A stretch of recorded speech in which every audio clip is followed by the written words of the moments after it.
Asamyuta Hasta, the single hand gestures. This video of single hand gestures is specially designed for the benefit of beginners. The way a gesture needs to be held and its meaning is also mentioned. Pataka. Here the thumb is bent to touch the fingers and the fingers are extended.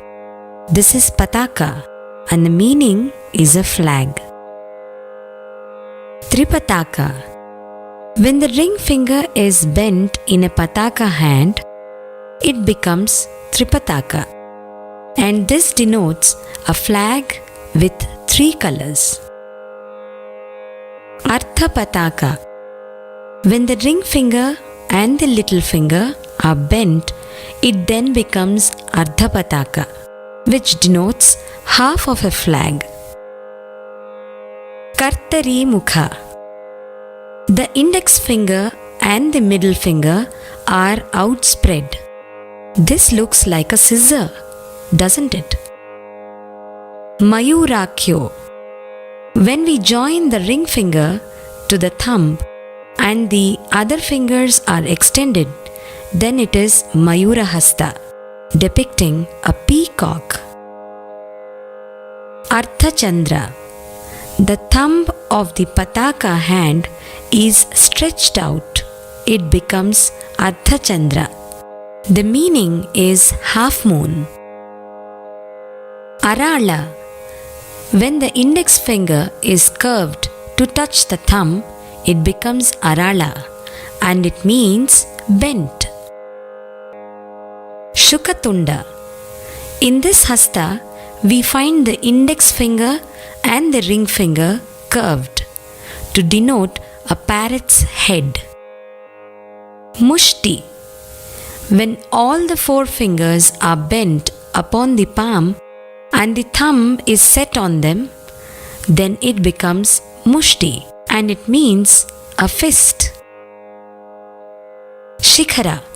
If the Mushti hand has its thumb raised up, it becomes Shikhara, depicting a peak. Kapitha.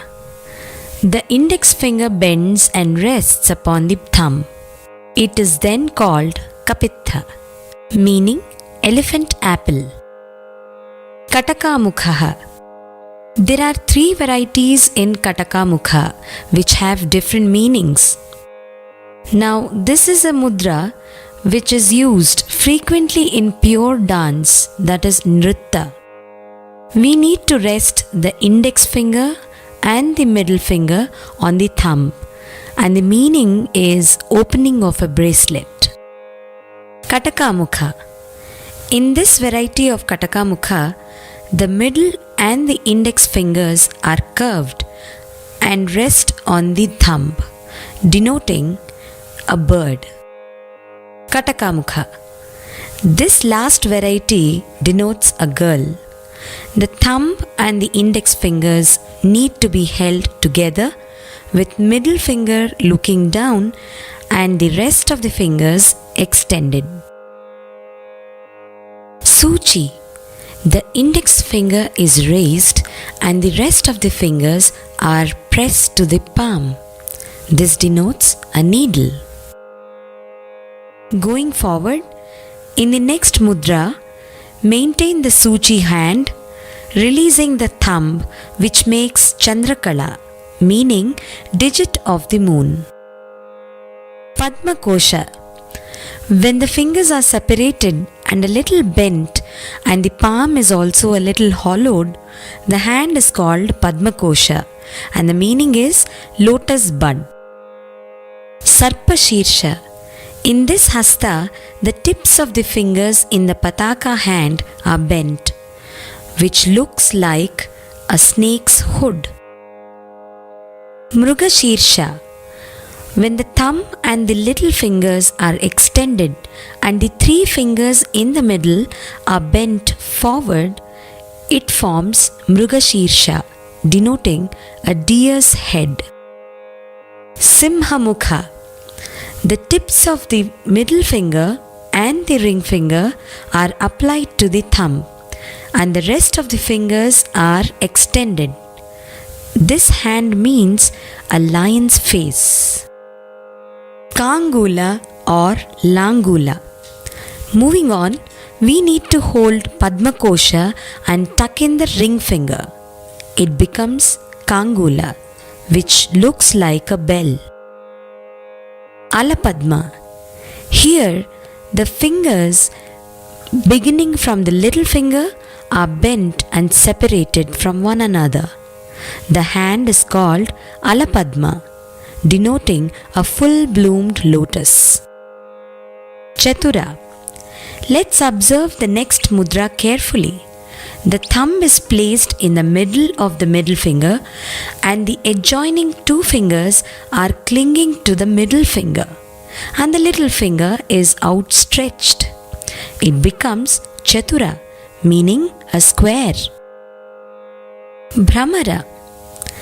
When the thumb and the middle finger touch each other and the forefinger is curved and the remaining fingers are outstretched, the hand is called Bhramara, meaning a bee.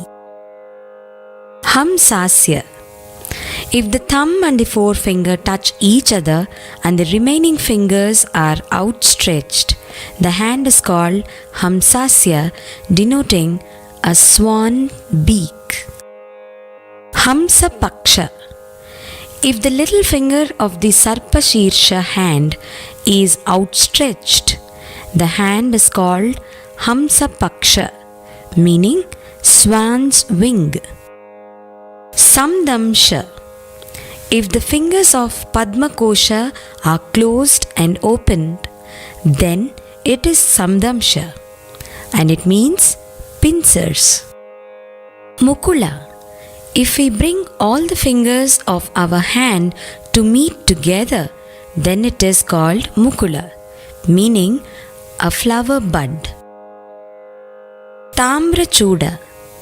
We need to curve the index finger and hold the rest of the fingers in a closed fashion.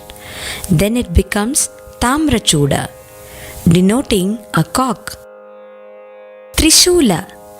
We need to hold the thumb and the little finger, stretching the middle three fingers upright as if to show number 3. It denotes Trishula, the powerful weapon.